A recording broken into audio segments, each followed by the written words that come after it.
সম্মান না হয়, আপনার সম্মান শালীনতায়, আপনার সম্মান হেজাবে, আপনার সম্মান ভদ্রতায়, আপনার সম্মান আপনার ডিসেন্ট পোশাকে। পোশাক বলে দেয় এই নারীটা ভদ্র না অভদ্র, পোশাক বলে দেয় এই মেয়েটা কোন ঘরের মেয়ে। আপনি জানেন না, আপনার এই সস্তা পণ্য বানায়, ভোগের পণ্য, বিলবোর্ডে আপনাকে উলঙ্গ করে উপস্থাপন করে। এই অশ্লীলতার সাথে ইসলামের কোনো সম্পর্ক। এজন্য আল্লাহ বলেন, আমি অশ্লীলতাকে হারাম করেছি। অশ্লীলতাকে হারাম করার প্রথম কারণ হলো এর মাধ্যমে মানবতাকে অপমানিত করা হয়। কারণ মানুষের সম্মান মানুষের পোশাকে। মানুষ যখন পোশাকহীন হয়ে যায়, বস্ত্রহীন হয়ে যায়, তার সম্মান কমে যায়, ঠিক কিনা? অশ্লীলতাকে হারাম করার প্রথম কারণ হচ্ছে মানুষ মানুষকে অপমান করে। একটা নারী, সে তো সম্মানিত, নারী যে কত সম্মানিত নারীর এটা বুঝেই নাই। বিশ্বনবী বলেন, আর দুনিয়া কুল্লুহা মাতা ওয়া খায়রু মাতা'আদ দুনিয়া আল মারআতুস সালিহা। আমার বোনেরা, 5টা প্যান্ডেলে আপনারা এলইডিতে আমার আলোচনা শুনছেন, আমি জানি। আপনাদের এই গর্ভ যে কত দামি আপনি জানেন না। আপনার পেট থেকেই আসবে আগামী দিনের সালাহুদ্দিন আল আইয়ুবী।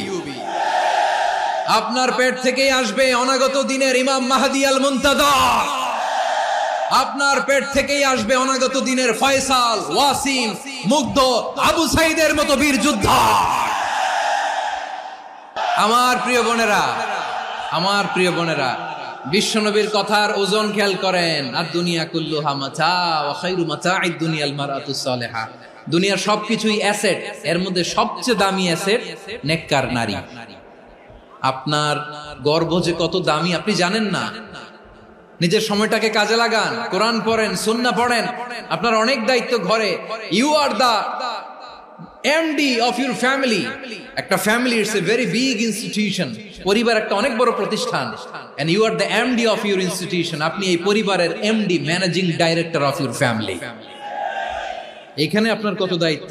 আপনি ছেলে মেয়েদেরকে তারবিয়া করবেন, আপনি আপনার স্বামীর জন্য ঘরটারে জান্নাতের নীর বানাবেন, আপনার জন্য জান্নাতের ডুপ্লেক্স বাড়ি ওইখানে তৈরি করে রাখবে কে? আপনি যে কত দামি আপনি জানেন না। নারীদেরকে আল্লাহ বানিয়েছেন উচ্চতর করে, নিম্নতর নয়। নারীদেরকে ছোট্ট জিনিস দিলে এটারে বড় করে দেয়। নারীদেরকে ভ্রূণ দিলে, শুক্রাণু দিলে নারী এটারে বাচ্চা হিসেবে উপহার দেয়, ঠিক কিনা? বিয়ের মাধ্যমে স্বামী যখন তার শুক্রাণু তার স্ত্রীকে উপহার দেয়, স্ত্রী রিটার্নে কি উপহার দেয়? ফুল ফর্ম বেবি, মানব সন্তান।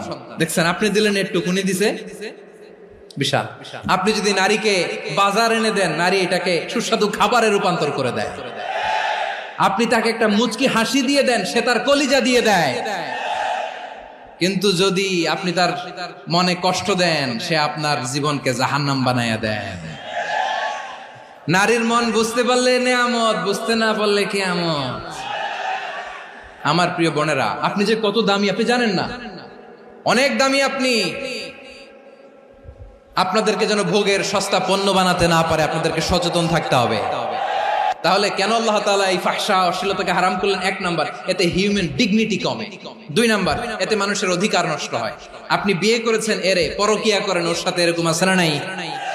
স্ত্রীর অধিকার নষ্ট করেছেন। আপনি বিবাহ সম্পর্কে আবদ্ধ হয়েছেন তার সাথে, আপনি পরকিয়া করেন ওই ছেলের সাথে, আপনি আপনার হাজবেন্ডের সাথে বিট্রে করেছেন।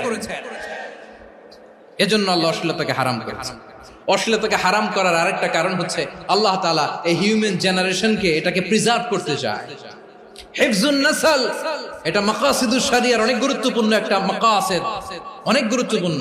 আপনার নাসল, আপনার জেনারেশনকে সংরক্ষণ করা। এই যে আসতেছে ফেব্রুয়ারি, কত ফেব্রুয়ারি জানো? এটা কি বিশ্ব ভালোবাসা দিবস? হ্যাঁ, কি দিবস? এই বিশ্ব ভালোবাসা দিবসের সাথে মুসলমানদের কোনো সম্পর্ক নাই। আমার প্রিয় ভাইরা, এই যে আপনি অবৈধ সম্পর্কে জড়ালেন, কেন আল্লাহ অশ্লীলতাকে হারাম করেছে দেখেন। বলতেছিলাম যে এটা আপনার নাসল, আপনার জেনারেশন, আপনার লিনিয়েজ, আপনার বংশকে প্রিজার্ভ করা। কে কার বাবা, কে কার মা, বাবা মা জানা, প্রজন্মকে প্রিজার্ভ করা, এটা ইসলাম ওয়াজিব করে দিয়েছে। এই যে অবৈধ সম্পর্কের কারণে, বিশ্ব বেহায়া দিবসের কারণে, এগুলোর আউটকাম, আউটপুট হিসেবে মাঝে মাঝে ঢাকা মেডিকেলের ডাস্টবিনে নবজাতকের বাচ্চার কান্নার আওয়াজ শুনতে পাওয়া যায়। চট্টগ্রাম মেডিকেলের ডাস্টবিনে নবজাতকের কান্না শুনতে পাওয়া যায়।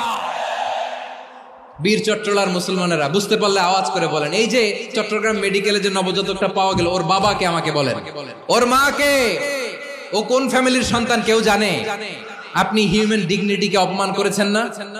আপনি তার ভবিষ্যৎকে অন্ধকার করেছেন না? আপনি তার লিনিয়েজকে প্রশ্নবিদ্ধ করে দিয়েছেন না? এই জন্য আল্লাহ তাআলা অশ্লীলতাকে আমাদের জন্য হারাম করে দিয়েছেন। পড়েন সুবহানাল্লাহ। এই জন্য রাব্বুল আলামিন বলেন, কুল ইন্নামা حرم ربي الفواحش ما ظهر منها وما بطن। প্রকাশ্য সব অশ্লীলতাকে হারাম ঘোষণা করে দিয়েছে কে? আবার দুনিয়ার বুকে যারা অশ্লীলতার প্রসার করে তাদের জন্য শাস্তি মজুদ রেখেছে কে? রাব্বুল আলামিন বলেন, ইন্নাল্লাযীনা ইউহিব্বুনা আন তাশিআল ফাহিশাতু ফিল্লাযীনা আমানু লাহুম আযাবুন আলীমুন ফিদ দুনিয়া ওয়াল আখিরাতি ওয়াল্লাহু ইয়ালামু ওয়া আনতুম লা তা'লামুন। নিশ্চয়ই যারা বিশ্বাসীদের মাঝে অশ্লীলতার প্রচার প্রসার করতে চায় তাদের জন্য আমি মর্মন্তুদ শাস্তি প্রস্তুত করে রেখেছি, দুনিয়াতেও রেখেছি, আখিরাতেও রেখেছি। ঘোষণাটা কার? যারাই নাটকের নামে, সিনেমার নামে, রূপালী জগতের নামে, মুভির নামে, ওটিটি প্ল্যাটফর্মের নামে আমার সমাজে অশ্লীলতা ছড়াতে চায় তাদের জন্য কঠিন মর্মন্তুদ শাস্তি মজুদ রেখে দিয়েছে কে? ও আমার বোনেরা, এখনো আপনি জাগবেন না? এখনো আপনার চিন্তার দুয়ারে এখনো নাড়া পড়ে নাই? ওরা